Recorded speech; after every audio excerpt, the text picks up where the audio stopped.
ئازیزان دوا بابەتمان بابەتێکە دەنووسینی بەڕێز عەبدوڵڵا مەحموود لەسەر مناڵان زوڵم لێکراوترین بەشی کۆمەڵگەن. ئەمە سەردێڕی نووسراوەکەی بەڕێز عەبدوڵڵایە. بەم شێوەیە دەست پێ دەکات.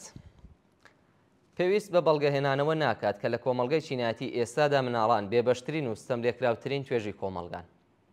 ڕاستە ستەم و نابەرابەری، هەڵاواردن و هەژاری، بێکاری و گرانی دەیان دەرد و موسیبەتی تر یەخەگیری چینی کرێکار و توێژە بێبەشەکانە، بەڵام لە ناو کوورەی ئەم نابەرابەری و ستەم و زوڵمە سیستماتیک و بێپەروایەدا مناڵان زوڵم لێکراوترین بەشی کۆمەڵگان. ئەگەر کرێکاران و کارمەندان لاوان و ژنان زوڵمیان لێ دەکرێت و مافیان پایاماڵ دەکرێت، بەڵام لانی کەم توانای بەرگری لە خۆکردنیان هەیە. لە کاتێکدا مناڵان بە تایبەتی لە خێزانە کەم دەرامەت و هەژارەکاندا قوربانی یەکەمی ژیانی مەمرە و مەژین. لەوە ژواوەتر منداڵان بەهۆی مناڵبوونیان توانایی بەرگری لە خۆکردنیان نییەوە پێویستیان بە پارێزبەندی و چاودێری گەورەکان و یاسا و ڕێسا و ئەوانە هەیە کە پارێزگاریان لێ بکات.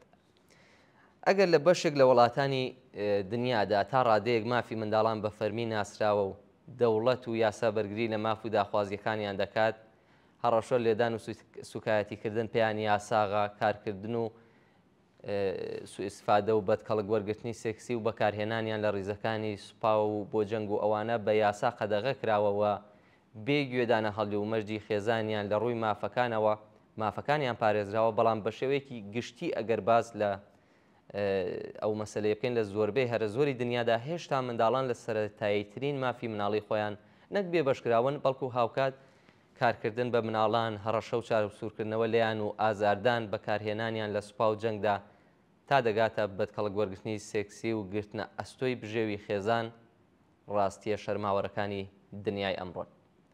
لە وڵاتانی دواکەوتوو، لە وڵاتانەی سەرچاوی یاساکانیان و دەسەڵاتەکانیان مەسهەبی یان تێکەڵاو بەدینە، دۆزەخی واقعین بۆ منداڵان و جەستەی ناسکیان دەکاتە خەرەبروت.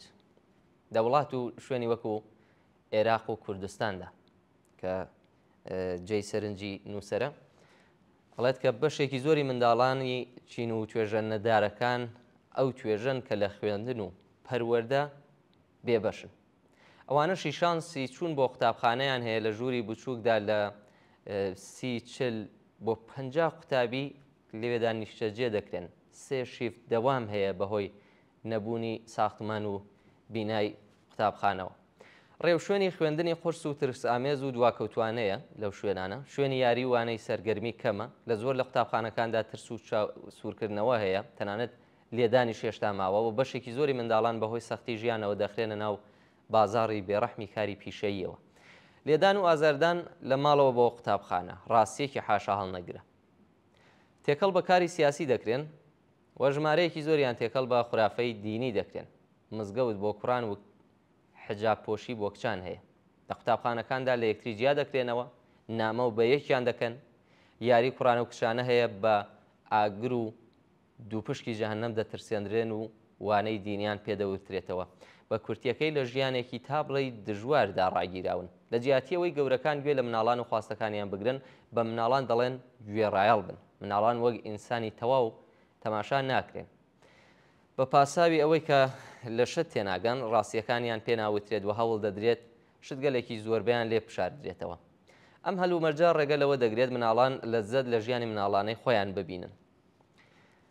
ڕێگەلەوە دەگیرێت کە مناڵان خاوەن ئیرادەی سربەخۆ بن و تواناکانیان دەربخەن. بێمافیەکانیان هێنە زۆرە. نەوە لە دوایەوە مناڵی شەرمن لە دڵی کۆمەڵگەدا بە دوای یەکتریدا هەردێن و دەهێنرێن. مناڵانی بێدایک و باوکیان بێ سەرپەرشتی خێزان. دەوڵەت بەرپرسیارەتی ژیان و گوزەریانیان هەڵناگرێت و ناچار بەوە دەکرێن ئەم مناڵانە کە خۆیان بەرپرسیارەتی خۆیان وایەندەیان لەسەر شانی خۆیان بینابنێ. نەک هەر بەدکەڵکی سێکسیان بەرامبەر دەکرێت، بەڵکو کچانی تەمەن 9 ساڵ لەلایەن ڕەوتە ئیسلامیەکان و لەسەر سونەتی محەممەدی ئیسلام ڕێگە پێدراوە لە 9 ساڵیدا بەشوو بدرێن. هێشتا کچانی خوار تەمەنی باڵغ بوون بە زۆر بەشوو دەدرێن لە وڵاتەدا. ئەمەیە حاڵی مناڵان لە شوێنی وەکو عێراق و هەرێمی کوردستاندا. دیارە بەرپرسی سەرەکی ئەم ژیانە جەهەنەم ئاساونا بەرابەرە و ئەم هەموو زوڵم و بێمافیە هەمەلایەنەی مناڵان بەجیا لە دین و کاریگەری ڕەوتە کۆنەپەرست و ئیسلامیەکان لەم لایەوە دەسەڵاتی سیاسیە، دەسەڵاتێکە کە باکی بە ئایندەی نەوەکانی خۆی نییە و دەیەوێت هەموو کۆمەڵگە بە بناڵانی شەو بخاتە خزمەت قازانجپەرستی و مانەوەی دەسەڵاتی زاڵمانە و دڵڕەقانەی خۆیەوە. ئەو هەلومەرجەی مناڵانی ئێستا ئەم وڵاتەدا ئەو هەلومەرجەی مناڵان لە ئێستادا تێدان بەڕاستی قابلی قبوڵ نییە. بەرەی ئینسانی ئازادی خواز و پێشکەوتن خواز لایەنگرانی مافی مرۆڤ لە کوردستاندا لە بەرامبەر بەو دۆخە بە ئاگان و پێویستە لە چوارچێوەی خەباتی خۆیاندا بۆ باشترکردنی ژیانیان پرسی مناڵان بکەنە پرسێک بەرە و چارەسەر و بە یاسایی مافەکانی مناڵان بسەپێنن بەسەر دەسەڵاتدا.